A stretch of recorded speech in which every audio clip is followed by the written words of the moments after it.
Hello दोस्तों, नमस्कार। स्वागत है आप सभी का एक बार फिर से हमारे यूट्यूब चैनल रुद्रार्थ क्लासेस में। कैसे हैं दोस्तों आप सभी?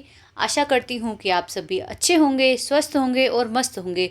दोस्तों, आज हम पढ़ने वाले हैं राजस्थान के प्रमुख दुर्ग, जो कि दोस्तों ये जो ऐसा टॉपिक है, ये जितने भी एग्ज़ाम होते हैं राजस्थान में, चाहे आरपीएससी करवाए एग्ज़ाम या फिर अधीनस्थ बोर्ड करवाए, आर्ट एंड कल्चर के टॉपिक में से जो प्रमुख दुर्ग है वो टॉपिक आपके हर लगभग एग्ज़ाम में आपके होता ही ये वाला टॉपिक।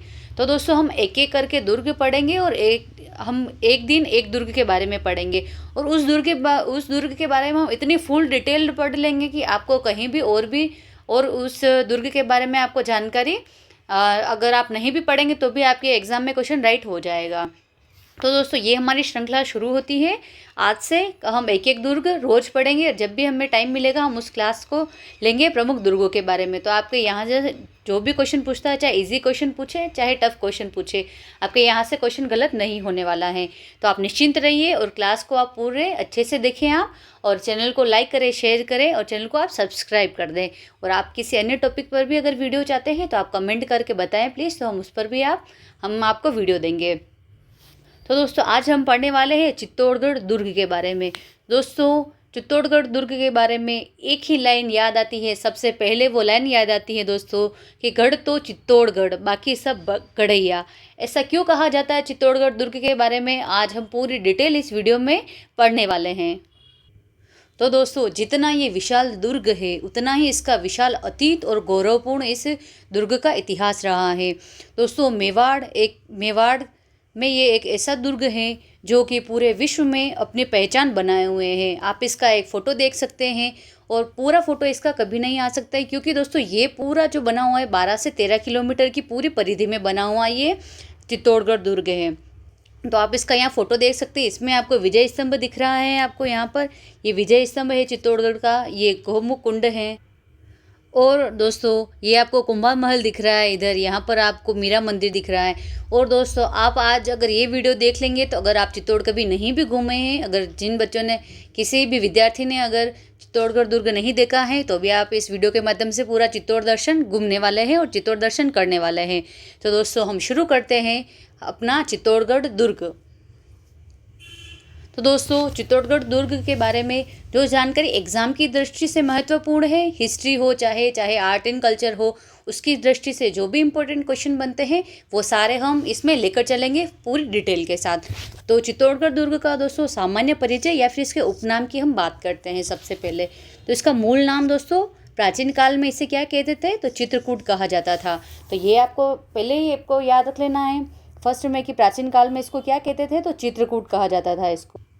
और चित्रकूट क्यों कहा जाता था दोस्तों, क्योंकि मेवाड़ का इतिहास ग्रंथ है एक दोस्तों, एक वीर विनोद श्यामल दास ने जिसकी रचना की है, इतिहास ग्रंथ है दोस्तों वीर विनोद। वीर विनोद में दोस्तों इसके बारे में जानकारी मिलती है। वीर विनोद के अनुसार चित्तौड़गढ़ दुर्ग का निर्माण मौर्य राजा था दोस्तों चित्रांगद। मौर्य राजा चित्रांगद ने इसका निर्माण करवाया था और इसके नाम पर इसका नाम दोस्तों चित्रकूट रखा था, चित्रकूट रखा था। और धीरे धीरे जैसे जैसे समय परिवर्तित होता गया वैसे इसका अपभ्रंश नाम दोस्तों चित्तौड़गढ़ हो गया है। तो आपको ऐसे भी याद रख लेना है कि चित्तौड़गढ़ दुर्ग का निर्माण किसने करवाया, तो ऑप्शन में पूछ ले आपको कि चित्रांगद मौर्य, तो आपको ये ऑप्शन राइट करना है। तो पहला ही आपका क्वेश्चन ये बन गया। और दोस्तों ये क्वेश्चन आपके एग्ज़ाम में पूछा गया क्वेश्चन है, ये आपके सीईटी एग्ज़ाम में पूछा गया है, चाहे ग्रेजुएशन लेवल में पूछा हो चाहे फिर सेकेंडरी लेवल में पूछा गया हो आपके सीनियर सेकेंडरी लेवल में। फिर इसके उपनाम की बात करते हैं दोस्तों हम। तो उपनाम इसके क्या क्या है, इसे राजस्थान का गौरव कहते हैं। क्वेश्चन बन गया आपके कि राजस्थान का गौरव कौन से दुर्ग को कहते हैं, तो चित्तौड़गढ़ दुर्ग को राजस्थान का गौरव कहते हैं। फिर इसे गढ़ों का सिरमौर भी कहा जाता है। त्याग और बलिदान का तीर्थ स्थल भी इस दुर्ग को कहा जाता है। और दोस्तों इस दुर्ग को जल दुर्ग भी कहा जाता है, क्योंकि दोस्तों यहाँ पर छोटे मोटे सभी करके यहाँ पर 84 जल स्रोत है, सभी कुएँ बावड़ियाँ सब करके तालाब यहाँ पर छोटे मोटे 84 आपको यहाँ पर देखने को मिल जाएंगे, जल के पात्र देखने को मिल जाएंगे आपको यहाँ पर। फिर इसे लिविंग फोर्ट भी कहते हैं दोस्तों, ये सबसे बड़ा लिविंग फोर्ट भी है ये। तो दोस्तों अगर सबसे बड़े लिविंग फोर्ट की बात करते हैं तो सबसे बड़ा लिविंग फोर्ट भी चित्तौड़गढ़ दुर्ग भी है, क्योंकि दोस्तों यहाँ आज भी लोग निवास करते हैं, इस दुर्ग में अभी भी लोग रहते हैं वहाँ पर ऊपर। तो ये थे दोस्तों चित्तौड़गढ़ दुर्ग के नाम थे दोस्तों। फिर आती है दोस्तों इसकी भौगोलिक स्थिति और निर्माण। तो दोस्तों ये जो दुर्ग है दोस्तों, दिल्ली से मालवा और गुजरात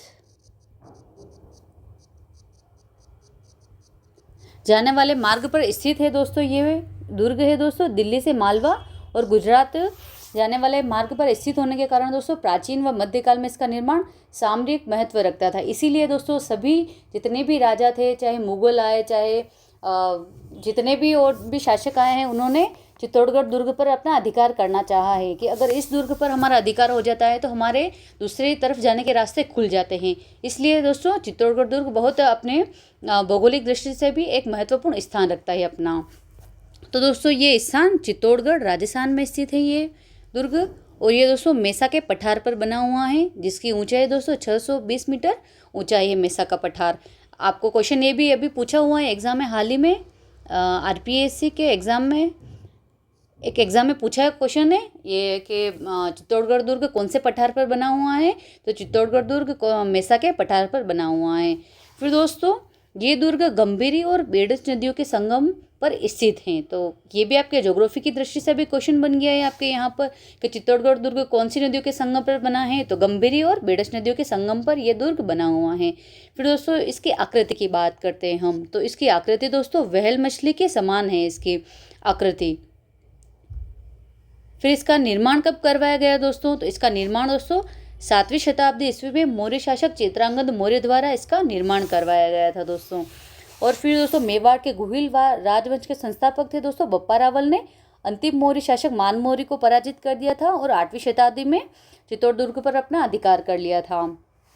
तो ये भी आपको डिटेल याद रखनी है कि 8वीं शताब्दी में बप्पा रावल ने अंतिम मौर्य शासक मान मौर्य था, इसको हराकर दोस्तों इस पर अपना अधिकार कर लिया था।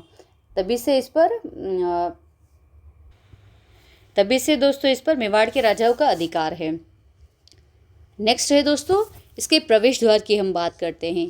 प्रवेश द्वार या फिर इनको पोल भी कहते हैं। तो प्रवेश द्वार में दोस्तों कितने प्रवेश द्वार है कि हम कितने प्रवेश द्वारों से आगे जाते हैं तो फिर हमें पूरा दुर्ग दिखाई देता है। तो दोस्तों 7 प्रवेश द्वार हमें पार करने होते हैं इस दुर्ग पर चढ़ाई करने के लिए। तो इस दुर्ग में आपको पहला क्वेश्चन ये बनता है यहाँ से प्रवेश द्वार से कि कितने प्रवेश द्वार हैं चित्तौड़गढ़ दुर्ग में, तो 7 प्रवेश द्वार हैं। और दोस्तों ये जो प्रवेश द्वार है ये एक टेढ़े मेढ़े रास्ते से दुर्ग तक पहुँचते हैं। ये सीधे नहीं है कि एक यहाँ पर आ गया प्रवेश द्वार फिर सेकंड यहाँ पर आ गया, ऐसा नहीं है। ये पूरा ऐसा सर्पिलाकार में बना हुआ है और इस आकृति में ही, ताकि जो भी अगर दुश्मन सेना अगर दुर्ग के अंदर आ भी जाती है तो भी जो अंदर सैनिक होते हैं उनको आक्रमण करने में आसानी रहती है, और वो जो भी नीचे से जो सेना चढ़ रही होती है आक्रमण कर रही होती है उनको वो आसानी से अंदर प्रवेश नहीं कर पाते हैं। तो इसका दोस्तों रास्ता इसका कैसा है, टेढ़ा मेढ़ा है इन 7 प्रवेश द्वारों का। तो पहला द्वार आता है दोस्तों, कौन सा द्वार आता है, पहला द्वार पाडन पोल द्वार आता है। फिर आता है दोस्तों भैरव पोल आता है, फिर हनुमान पोल आता है, फिर गणेश पोल आता है, फिर जोड़ला पोल आता है, और छठा पोल लक्ष्मण पोल आता है, और 7वां राम पोल आता है। अब हम सबके बारे में थोड़ी डिटेल जानेंगे कि पाडन पोल की विशेषता क्या है दोस्तों। तो दोस्तों पहला पोल कौन सा है, पाडन पोल है। ये आपको क्रम से याद रखने हैं, सारे पोल प्रवेश द्वारों के नाम आपको क्रम से याद रखने हैं। तो प्रथम दरवाजे की विशेषता क्या है पाडन पोल की, कि इस दरवाजे के पास देवलिया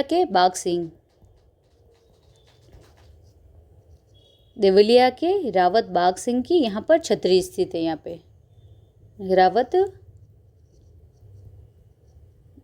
बाघ सिंह की छतरी या फिर स्मारक स्थित है यहाँ पर। ये क्वेश्चन दोस्तों एग्जाम में पूछा गया क्वेश्चन है। ये क्वेश्चन कि पाडन पोल पर किसकी छतरी स्थापित है, किसका स्मारक है, तो बाघ सिंह का, रावत बाघ सिंह की छतरी स्थित है यहाँ पर। ये हो गया दोस्तों पहला प्रवेश द्वार। फिर नेक्स्ट आता है भैरव पोल, दूसरा द्वार। यहाँ पर जयमल राठौड़ की छतरी बनी हुई है भैरव पोल पर। तीसरा आता है हनुमान पुल, चौथा आता है गणेश पुल, पांचवा आता है जोड़ला पुल। तो दोस्तों जो तीसरा दरवाजा है दोस्तों, तीसरा पुल है हनुमान पुल। यहाँ पर जयमल व कल्ला राठौड़ की, यहाँ पर इनकी दोनों की छतरियाँ बनी हुई हैं हनुमान पुल पर। फिर गणेश पुल, जोड़ला पुल और लक्ष्मण पुल, और फिर आता है सातवां पुल, अंतिम पुल आता है राम पुल। और इसके मुख्य प्रवेश द्वार यहाँ पर फतेह सिसोदिया की यहाँ पर छतरी स्थित है। तो ये हो गए दोस्तों सातों प्रवेश द्वार हो गए चित्तौड़गढ़ किले के। फिर आता है दोस्तों यहाँ पर हम हिस्ट्री की दृष्टि से देखें तो 3 प्रमुख साके हुए यहाँ पर, जौहर और केसरिया हुआ है 3 प्रमुख यहाँ पर। तो कब कब हुआ है वो भी हम देखते हैं कि प्रथम साका कब हुआ दोस्तों, तो 1303 ईस्वी में यहाँ पर प्रथम साका हुआ है। तो यहाँ से तो आपको इम्पोर्टेंट क्वेश्चन लगा ही लेना है, आपको मोस्ट इम्पोर्टेंट क्वेश्चन लगा लेना है कि हर एग्जाम में यहाँ से क्वेश्चन पूछा जाता है जौहर को लेकर, और चाहे किसी अन्य दुर्ग का पूछे ना पूछे, चित्तौड़गढ़ को लेकर हमेशा क्वेश्चन पूछा जाता है। और अभी हाल ही में जो भी एग्जाम्स हुए हैं उनमें भी यहाँ से क्वेश्चन आ ही रहे हैं। तो प्रथम साका दोस्तों 1303 में हुआ है। शासक कौन था, तो राणा रतन सिंह शासक था। फिर आक्रमणकारी कौन था, किसने आक्रमण किया था, तो अलाउद्दीन खिलजी ने आक्रमण किया था। जौहर किसके नेतृत्व में हुआ, तो रानी पद्मिनी के नेतृत्व में जौहर हुआ। और केसरिया किसके, रतन सिंह के नेतृत्व में हुआ। और प्रमुख बलिदान की बात करें तो किसने दिया है, गोरा और बादल ने बलिदान दिया है। फिर रास्ता आता है दोस्तों द्वितीय शाखा आता है, ये तो प्रथम शाखा हुआ। अब आता है द्वितीय शाखा, ये कब हुआ दोस्तों, 1534 ईस्वी में दूसरा शाखा हुआ चित्तौड़गढ़ दुर्ग का। और शासक कौन था उस समय, तो दोस्तों महाराणा विक्रमादित्य शासक थे यहाँ पर। और आक्रमण किसने किया था, तो गुजरात का राजा था दोस्तों बहादुर शाह, इसने आक्रमण किया था। और जौहर किसके नेतृत्व में होता है, तो रानी कर्मावती के नेतृत्व में दोस्तों जौहर होता है। और देवलिया के जो दोस्तों रावत बाघ सिंह थे, इनके नेतृत्व में केसरिया होता है। प्रमुख बलिदान इनका माना जाता है दोस्तों। ये वो ही रावत बाघ सिंह है जिनकी छतरी प्रथम पोल जो है दोस्तों चित्तौड़गढ़ दुर्ग के वहाँ पर बनी हुई है, पाटन पोल पर। फिर आता है दोस्तों तीसरा शाखा, ये कब हुआ है, तो 1567-68 में हुआ था दोस्तों। और उस समय महाराणा कौन थे, उदय सिंह महाराणा थे उस समय, महाराणा उदय सिंह थे। और आक्रमणकारी कौन था, तो मुगल सम्राट अकबर थे उस समय आक्रमणकारी। जौहर किसने किया, तो फुल कंवर ने जौहर किया था उस समय। और प्रमुख बलिदान की बात करें तो और जयमल फत्ता के नेतृत्व में केसरिया हुआ था उस समय। तो ये थे दोस्तों प्रमुख 3 शाखे थे, 1303 का, फिर 1534 का, और फिर तीसरा शाखा आता है 1567-68 का शाखा। तो आपको यहाँ से क्वेश्चन सारे क्लियर हो जाते हैं, आक्रमणकारी का, शासक का, वर्ष का, जौहर किसने किया था, और केसरिया किसके नेतृत्व में हुआ था।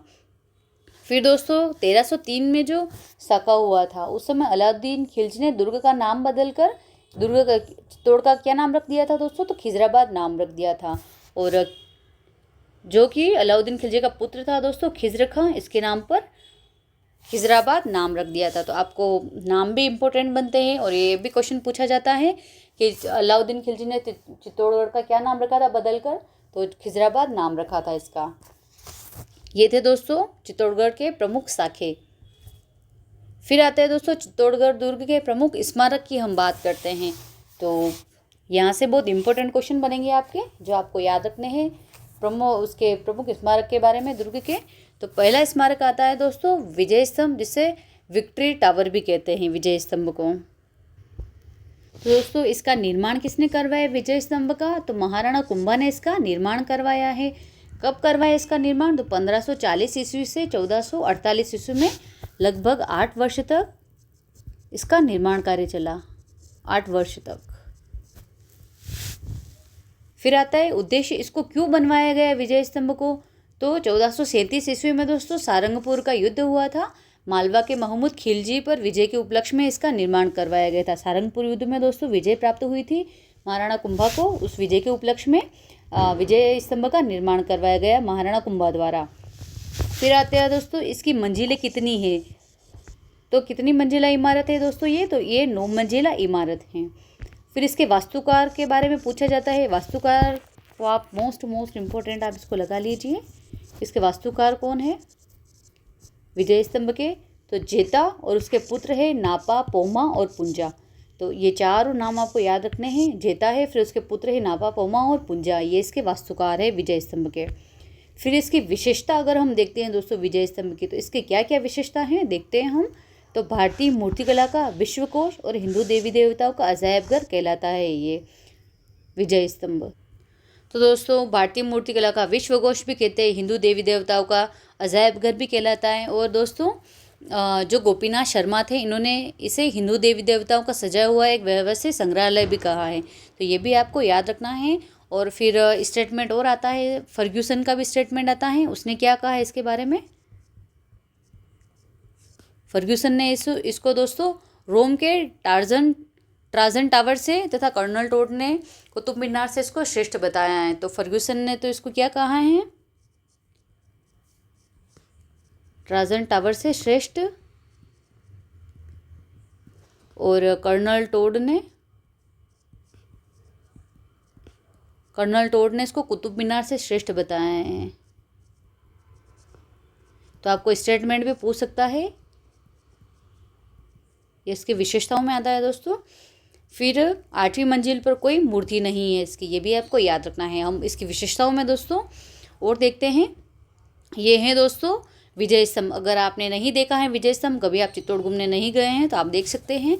ये पूरी इमारत है और ये 9 मंजिला है। ये 1 मंजिल, फिर ये 2, 3, 4, 5, 6, 7, 8 और ये 9 मंजिला पूरी ये इमारत है विजय स्तंभ की।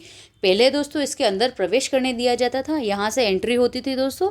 फिर यहाँ पर होते हुए ऐसे ऐसे सीढ़ियाँ हैं अंदर, और फिर यहाँ पर पहुँच जाते थे देखने वाले। लेकिन अभी फ़िलहाल में ये क्षतिग्रस्त, बिजली गिरने से ये क्षतिग्रस्त हो चुका है। तो अभी इसके अंदर जाने की एंट्री नहीं है, सिर्फ आप बाहर से देख सकते हैं इसको।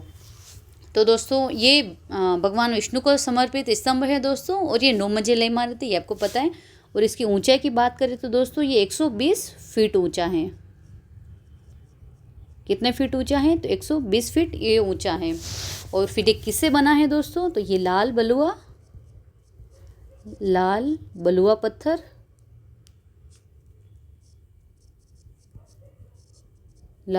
पत्थर और संगमरमर से बना है। कौन सा संगमरमर है दोस्तों? वो सफ़ेद, लाल बलुआ पत्थर और सफ़ेद संगमरमर से ये बनी हुई इमारत है दोस्तों। तो ये 2 पॉइंट भी आपको याद रखने हैं। और दोस्तों ये जो विजय स्तंभ है, ये राजस्थान पुलिस और राजस्थान माध्यमिक शिक्षा बोर्ड का प्रतीक चिन्ह भी है। यदि आप दोस्तों राजस्थान पुलिस का अगर आप प्रतीक चिन्ह देखते हैं, उसका लोगो देखते हैं, तो उसके ऊपर आपको विजय स्तंभ का चित्र देखने को मिल जाएगा। और जो राजस्थान माध्यमिक शिक्षा बोर्ड की जो दोस्तों जो बुक्स चलती है, या फिर उसका आप लोगो देखेंगे, तो उसके ऊपर भी आपको विजय स्तंभ का चित्र देखने को मिल जाएगा। दोस्तों इसकी 5वीं मंजिल है, उस पर वास्तुकारों के नाम उत्कीर्ण है। तो दोस्तों हम इसकी मंजिलें देख लेते हैं कि कौन सी मंजिल पर क्या क्या बना हुआ है। तो दोस्तों पहली मंजिल पर क्या है दोस्तों? तो दोस्तों प्रथम मंजिल पर किसकी मूर्तियां हैं? तो ब्रह्मा व रुद्र की मूर्तियां हैं। ब्रह्मा व रुद्र की मूर्तियां हैं प्रथम मंजिल पर। फिर आती है दोस्तों दूसरी मंजिल पर दोस्तों अर्धनारीश्वर और हरिहर पितामह की सायुध मूर्तियां मिलती हैं। तो आपको क्या याद रखना है? अर्धनारीश्वर और हरिहर पितामह की मूर्तियां हैं सेकंड मंजिल पर। फिर आती है दोस्तों तीसरी मंजिल पर। तो तीसरी मंजिल पर दोस्तों विरंची, जयंत और नारायण और पितामह की मूर्तियां हैं। तो ये तो अगर आपको याद नहीं रहता है तो भी कोई बात नहीं। विरंची, जयंत और नारायण की मूर्तियां हैं तीसरी मंजिल पर। फिर आती है दोस्तों चौथी मंजिल पर दोस्तों रेवती, हरिसिद्धि, पार्वती, उमा, श्री हिमवती, त्रिखंडा, इन सभी की यहाँ पर मूर्तियाँ हैं। कार्तिकेय की मूर्ति इम्पोर्टेंट यहाँ पे आ जाती है। कार्तिकेय, गंगा, यमुना की यहाँ पर मूर्तियाँ हैं, गंगा यमुना की चौथी मंजिल पर। और सरस्वती की भी मूर्ति आती है, यहाँ पर बनी हुई है सरस्वती की। ये चौथी मंजिल के बारे में बात होगी। फिर आती है दोस्तों 5वीं मंजिल पर क्या विशेषता है 5वीं मंजिल की? तो यहाँ पर दोस्तों लक्ष्मी नारायण की मूर्ति है यहाँ पर, लक्ष्मी नारायण की मूर्ति है, उमा की है, महेश्वर की है। इन सभी की मूर्तियाँ कहाँ पर है दोस्तों? तो 5वीं मंजिल पर हैं। और दोस्तों 5वीं जो मंजिल है, इस मंजिल पर जो वास्तुकार है दोस्तों, जेपानामा पोमा पूंजा, उनके नाम भी यहाँ पर उत्कीर्ण है। तो आपको यहाँ पर आ ही गया ये पॉइंट, 5वीं मंजिल पर वास्तुकारों के नाम उत्कीर्ण है। लक्ष्मी नारायण, उमा और महेश्वर की मूर्तियों के साथ जो वास्तुकार थे उनके नाम भी यहाँ पर उत्कीर्ण है। फिर छठी जो मंजिल आती है दोस्तों, छठी मंजिल की क्या विशेषता है? तो यहाँ पर नाचती हुई और गाती हुई नर्तकियों की मूर्तियाँ हैं। तो नाचती हुई और गाती हुई, नाचती व गाती हुई नर्तकी की मूर्तियाँ हैं, यहाँ पर। और दोस्तों 7वीं मंजिल है, 7वीं मंजिल पर दोस्तों वराह नरसिंह की मूर्ति है। यहाँ पर वराह नरसिंह अवतार की 7वीं मंजिल पर मूर्ति है। फिर आती है दोस्तों 8वीं मंजिल, इस पर कोई भी मूर्ति नहीं है। और फिर लास्ट में आती है दोस्तों, कोई मूर्ति नहीं है, कोई मूर्ति नहीं है। फिर आती है दोस्तों लास्ट 9वीं मंजिल, 9वीं मंजिल पर दोस्तों 4 प्रशस्तियाँ हैं, वहाँ पर अंकित है 4 प्रशस्तियाँ। और वहाँ पर हमीर और मोकल का इतिहास वर्णित है। इन प्रशस्तियों पर दोस्तों हमीर व मोकल का इतिहास वर्णित है, मोकल का इतिहास वर्णित है। तो ये आपको दोस्तों ये जानकारी होगी पूरी विजय स्तंभ के बारे में। अगर यहाँ से आपको एक भी सिंगल क्वेश्चन पूछेगा तो आपकी गलत नहीं होगा, सारी डिटेल यहाँ पर आ गई है। और दोस्तों 9वीं मंजिल के बारे में एक डिटेल और है कि यहाँ पर 9 बार अल्लाह शब्द लिखा हुआ है, 9 बार अल्लाह शब्द लिखा हुआ है 9वीं मंजिल पर। तो दोस्तों अल्लाह कौन सी भाषा में लिखा गया है? तो ये भी आपको याद रखना है, अरबी भाषा में लिखा गया है अल्लाह शब्द। तो दोस्तों ये थी जानकारी विजय स्तंभ के बारे में। और दोस्तों इसके बारे में एक इम्पोर्टेंट जानकारी और बनती है कि इसका जीर्णोद्धार किसने करवाया या फिर पुनर्निर्माण किसने करवाया, क्योंकि इतने आक्रमण झेलने के बाद ये इतना जीर्ण शीर्ण हो चुका था। तो इसका और समय के साथ भी ये जर्जर हो चुका था। तो इसका पुनर्निर्माण दोस्तों स्वरूप सिंह ने करवाया, स्वरूप सिंह ने इसका पुनर्निर्माण करवाया, ये भी आपको याद रखना है। और दोस्तों इसकी पहली इमारत है जिस पर 15 अगस्त 1949 को डाक टिकट भी जारी किया गया इसके ऊपर। तो डाक टिकट कब जारी किया गया? तो ये भी आपको याद रखना है, डाक टिकट कब जारी किया? तो 15 अगस्त 1949 को इस पर डाक टिकट भी जारी किया गया है। तो ये थी दोस्तों इसके बारे में जानकारी। नेक्स्ट आता है दोस्तों कीर्ति स्तंभ। इसे टावर ऑफ फेम भी कहा जाता है दोस्तों, कीर्ति स्तंभ को। इसका निर्माण कब किया गया दोस्तों? तो इसका निर्माण दोस्तों 12वीं शताब्दी में जैन व्यापारी था दोस्तों जीजा बगरवाल के द्वारा किया गया। और इसका पुत्र था एक, जीजा बगरवाल का पुत्र था दोस्तों पुण्य सिंह। इन दोनों ने इसका निर्माण करवाया, 12वीं और 13वीं शताब्दी में इसका निर्माण करवाया गया। और ये दोस्तों कितनी मंजिला इमारत है? तो 7 मंजिला इमारत है। विजय स्तंभ 9 मंजिला है और कीर्ति स्तंभ 7 मंजिला है। बहुत सारे दोस्तों टीचर एक ही मंजिल बताते हैं, एक ही इमारत बताते हैं कीर्ति स्तंभ और विजय स्तंभ को, लेकिन ये दोनों अलग अलग हैं। कीर्ति स्तंभ अलग है और विजय स्तंभ अलग है। तो विजय स्तंभ है वो 9 मंजिला है और कीर्ति स्तंभ है दोस्तों ये 7 मंजिला इमारत है। पहले विजय स्तंभ बना है और फिर कीर्ति स्तंभ बना है।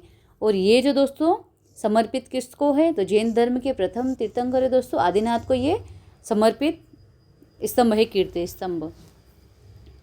और इसके बारे में इम्पोर्टेंट जानकारी और बनती है दोस्तों, ये 7 मंजिला के साथ आप इसकी ऊंचाई भी याद रख सकते हैं, तो याद रख लीजिए 24.5 मीटर ये ऊंचाई है दोस्तों। इसकी ऊंचाई की बात करें तो 24.5 मीटर इसकी ऊंचाई है। और इसके जो चारों भाग है दोस्तों, चारों पार्ट्स है, वहाँ पर आदिनाथ की दोस्तों विशाल दिगंबर मूर्तियाँ भी यहाँ पर बनी हुई हैं। और ब्रह्मा, शिव और भैरव की प्रतिमा भी यहाँ पर मिलती हैं। तो ब्रह्मा, शिव और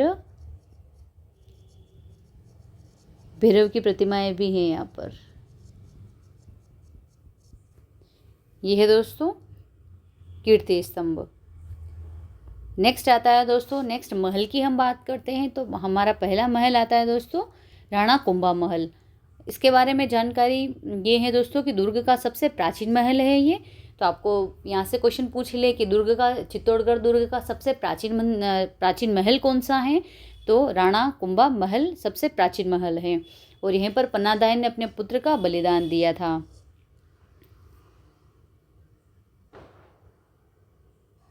ये थी दोस्तों जानकारी कुंभा महल के बारे में।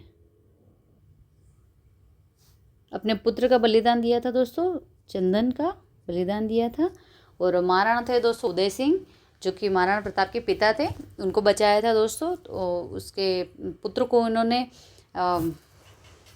बलि चढ़ा दी थी, बलिदान दिया था पुत्र का, लेकिन जो महाराणा थे उदय सिंह उनको इन्होंने बचाया था। फिर नेक्स्ट आता है दोस्तों पद्मिनी महल। कुंभा महल था दोस्तों, पहला हम महल की बात करते हैं तो पहले कुंभा महल, फिर आता है पद्मिनी महल। यह तालाब के बीच में स्थित है दोस्तों और आप देख सकते हैं इसको, ये पद्मिनी महल का चित्र है दोस्तों। ये पूरा तालाब है और यहाँ पर ये महल बना हुआ है पूरा, ये यहाँ पर महल है और ये इसकी छवि बन रही है यहाँ पर। और सामने ये यहाँ से जाने का रास्ता है दोस्तों, तो फिर यहाँ पर नाव में बैठकर फिर यहाँ पर जाया जाता है। वर्तमान में यहाँ पर जाना अलाउड नहीं है, यहाँ पर तो आप जा सकते हैं लेकिन इस जगह आप जाना अलाउड है, यहाँ पर प्रतिबंध है, यहाँ पर जाने नहीं दिया जाता है किसी को। और दोस्तों कहते हैं कि जब 1303 में अलाउद्दीन खिलजी ने जब आक्रमण किया था और जब पद्मावती को देखने के लिए उसने बोला था, तो यहीं पर बैठे थे पद्मावती और यहाँ पर अंदर एक कांच है, यहाँ से एंट्री होती है, यहाँ पर एक कांच लगा हुआ है दोस्तों, यहीं पर, यहाँ से अलाउद्दीन खिलजी ने देखा था अंदर, ये सब वहाँ पर लिखा हुआ भी है और ऐसा बोला जाता है। ये थे दोस्तों जानकारी पद्मिनी महल के बारे में। तो यहाँ से सिंपली क्वेश्चन बनेगा आपके लिए कि पद्मिनी महल कौन से दुर्ग में स्थित है, तो ये चित्तौड़गढ़ दुर्ग में स्थित हैं। फिर आता है दोस्तों फतेह प्रकाश महल।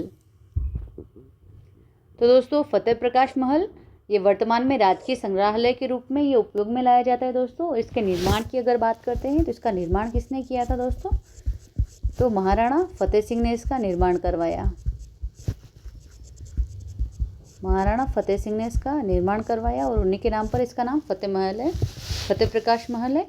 और कब करवाया इसका निर्माण, तो 1884 से 1923 ईस्वी के मध्य इस महल का निर्माण करवाया गया। और दोस्तों इसके चारे कोने पर बड़ी बड़ी छतरियाँ लगी हुई हैं, आप देख सकते हैं, छतरियों वाले ये बुर्ज हैं और एक इधर आएगा बुर्ज, यहाँ पर 4 बुर्ज बने हुए हैं चारों।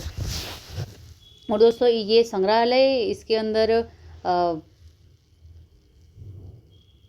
पुराने दोस्तों राजघराने के बर्तन, आभूषण, सारे हथियार, ढाल, खंजर, ये सारी मूर्तियाँ, मॉडल और सारे इसके अंदर लगे हुए हैं इसके अंदर। नेक्स्ट आता है दोस्तों रतन सिंह का महल, ये भी चित्तौड़गढ़ दुर्ग में स्थित है। फिर आता है दोस्तों गोराबादल महल, गोराबादल महल भी चित्तौड़गढ़ दुर्ग में ही स्थित है। फिर आता है दोस्तों चित्तौड़गढ़ दुर्ग में प्रमुख मंदिर और छतरियाँ कौन कौन सी हैं, तो दोस्तों प्रमुख छतरियाँ और मंदिर की बात करें तो पहले मंदिर आता है दोस्तों कुंभश्याम मंदिर। तो दोस्तों ये पहले मूलतः दोस्तों ये पहले क्या था, शिव मंदिर था। ये वर्तमान में वैष्णव मंदिर है। ये निर्माण किसने करवाया, तो महाराणा कुंभा ने इसका निर्माण करवाया और ये भगवान विष्णु को समर्पित मंदिर है, कुंभश्याम मंदिर। नेक्स्ट मंदिर आता है दोस्तों मीरा मंदिर। ये कुंभश्याम मंदिर के पास स्थित है दोस्तों मीरा मंदिर। इसके सामने रैदास की छतरी भी बनी हुई है, तो ये भी आपको याद रखना है। फिर आता है दोस्तों कालिका माता मंदिर। ये मूलतः दोस्तों 8वीं सदी का सूर्य मंदिर था, जिसे बाद में कालिका माता मंदिर में बदल दिया गया। दोस्तों जब मुगलों का आक्रमण हुआ था तो वहाँ पर जो सूर्य की मूर्ति थी उसको तोड़ दिया गया था, उसके बाद से ही यहाँ पर कालिका माता मंदिर बना हुआ है। उसके बाद यहाँ पर कालिका माता की मूर्ति स्थापित कर दी है, कालिका माता मंदिर। फिर आता है दोस्तों समिधेश्वर महादेव मंदिर। इस मंदिर का दोस्तों जीर्णोद्वार परमार राजा भोज ने करवाया था दोस्तों, इसे मोकल का मंदिर भी कहा जाता है। तो यहाँ से आपके इम्पोर्टेंट क्वेश्चन बनता है, मोकल मंदिर किसे कहते हैं, तो समिधेश्वर महादेव मंदिर को मोकल का मंदिर भी कहते हैं, क्योंकि इन्होंने इसका जीर्णोद्वार करवाया था। नेक्स्ट आता है रैदास की छतरी या फिर रविदास की छतरी। ये दोस्तों मीरा के गुरु थे, मीरा के गुरु। तो दोस्तों मीरा के गुरु थे संत रैदास। और ये मीरा मंदिर के पास ही स्थित है दोस्तों। और ये 4 खंभों की छतरी है, ये बनी हुई है दोस्तों, ये छतरी है, ये आपको दिख रही है इसमें। नेक्स्ट आता है दोस्तों श्रृंगार चवरी। ये दोस्तों जैन मंदिर शांतिनाथ जो महाराणा कुंभा के कोषाध्यक्ष थे दोस्तों, वेला का, इसने बनवाया था ये श्रृंगार चवरी मंदिर। तो ये क्वेश्चन दोस्तों एग्जाम में बना हुआ है कि श्रृंगार चवरी का निर्माण किसने करवाया, तो कुंभा का दोस्तों कोषाध्यक्ष था, वेला का, इसने इसका निर्माण करवाया। वेला का या फिर इसको वेलका भी बोलते हैं, वेला का या वेलका, इसने दोस्तों 1448 ईस्वी में इसका निर्माण करवाया था। और कहते हैं कि श्रृंगार चवरी में ही इनकी जो पुत्री थी कुंभा की, उसका विवाह यही हुआ था श्रृंगार चवरी में। ये जो दोस्तों गुंबद है, ये बौद्ध स्तूप के प्रमाण के साथ में मिलते हैं दोस्तों, यहाँ पर प्रमाण मिलते हैं। तो यहाँ से क्वेश्चन ऐसा भी पूछा गया है यहाँ से। फिर आती है दोस्तों अन्य महत्वपूर्ण और बातें आती हैं चित्तौड़गढ़ दुर्ग के बारे में। तो पन्नाधाय का बलिदान दोस्तों, मेवाड़ के महाराणा थे दोस्तों उदय सिंह को बचाने के लिए पन्नाधाय ने अपने पुत्र चंदन का बलिदान इसी दुर्ग में दिया था। और कुंभा महल था दोस्तों, उसमें दिया था, हमने पिछले पढ़ ही लिया है पिछले उसमें। तो दोस्तों चित्तौड़गढ़ का जो दुर्ग है वो दोस्तों यूनेस्को की वर्ल्ड हेरिटेज सूची में भी शामिल है दोस्तों। और 21 जून 2013 को राजस्थान के जो पहाड़ी किले हैं दोस्तों, जो पहाड़ी किलों का जो समूह है दोस्तों, जिसमें कुंभलगढ़, रणथंभौर, आमेर, जैसलमेर, कागरोन, चित्तौड़गढ़ दोस्तों, टोटल 6 दुर्ग हैं, उनको शामिल किया गया है, जिनमें अपना चित्तौड़गढ़ का दुर्ग भी आता है। टोटल 6 दुर्ग हैं, उनको विश्व विरासत सूची में शामिल किया है। और किसके कब किया गया दोस्तों, तो 21 जून 2013 को शामिल किया गया है राजस्थान के पहाड़ी किले में। तो उसके तहत चित्तौड़गढ़ दुर्ग भी शामिल है। फिर आता है दोस्तों दुर्ग का विस्तार एवं भूगोल की बात करते हैं। तो विस्तार इसका दोस्तों, दुर्ग की लंबाई कितनी है, लंबाई दोस्तों, लंबाई लगभग 5 किलोमीटर। और चौड़ाई की बात करें तो 500 से 1 किलोमीटर तक चौड़ाई है दोस्तों। जो मेन दुर्ग बना हुआ है दोस्तों वो 5 किलोमीटर है। और समुद्र तल से ऊंचाई कितनी है, तो 580 मीटर की लगभग ऊंचाई है समुद्र तल से इस दुर्ग की। और ये कहाँ पर बना हुआ है दोस्तों, तो मेसा पठार के पठार पर ये दुर्ग बना हुआ है। और ये पठार लगभग 13 किलोमीटर लंबा और 2 किलोमीटर चौड़ा है। और इसी दुर्ग पर ये चित्तौड़गढ़ का दुर्ग बना हुआ है, इसी पठार पर ये दुर्ग बना हुआ है। ये बात आपको अच्छे से याद रखनी है।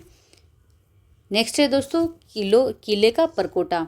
तो चित्तौड़गढ़ दुर्ग के परकोटे दोस्तों, चारों ओर की दीवार परकोटा कहते हैं, जिससे कोई स्थानीय भाषा में क्या कहा जाता है, तो पाखड़ा कहा जाता है। चित्तौड़गढ़ दुर्ग के परकोटे को स्थानीय भाषा में क्या कहा जाता है, तो पाखड़ा कहा जाता है।